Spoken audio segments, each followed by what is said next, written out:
ইনকিলাব মঞ্চর মুখপাত্র শহীদ উসমান হাদির উপর হামলার প্রতিবাদে যখন রাজপথ উত্তাল, ঠিক সেই সময়ই কার্যক্রম নিষিদ্ধ আওয়ামী লীগের পলাতক কেন্দ্রীয় নেতার বাড়ি ও ব্যবসা প্রতিষ্ঠানে পাহারা দেওয়ার অভিযোগ উঠেছে বিএনপির অঙ্গ সংগঠন যুবদলের এক শীর্ষ নেতার বিরুদ্ধে।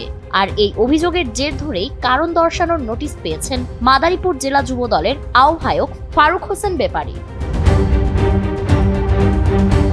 দলীয় সূত্রে জানা গেছে, কার্যক্রম নিষিদ্ধ আওয়ামী লীগের কেন্দ্রীয় নেতা শাহজাহান খানের বাড়ি এবং তার ভাইদের বিভিন্ন ব্যবসা প্রতিষ্ঠানে পাহারা দেওয়ার অভিযোগে ফারুক হোসেন ব্যাপারীকে 3 দিনের মধ্যে লিখিত ব্যাখ্যা দিতে বলা হয়েছে।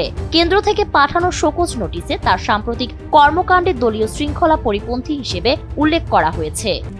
RICL TMX, যুগের পর যুগ স্থাপনা থাকে মজবুত। স্থানীয় সূত্র জানায়, ইনকিলাব মঞ্চর মুখপাত্র উসমান হাদির উপর হামলার প্রতিবাদে শনিবার মাদারীপুরে বিক্ষোভ মিছিল ও গায়েবানা জানাজা অনুষ্ঠিত হয়। এর আগের দিন সামাজিক যোগাযোগ মাধ্যমে শাহজাহান খানের ভাইদের ব্যবসা প্রতিষ্ঠানের সামনে কর্মসূচির ডাক দেওয়া হলে পরিস্থিতি নিয়ে এলাকায় উত্তেজনা ও উদ্বেগ তৈরি হয়।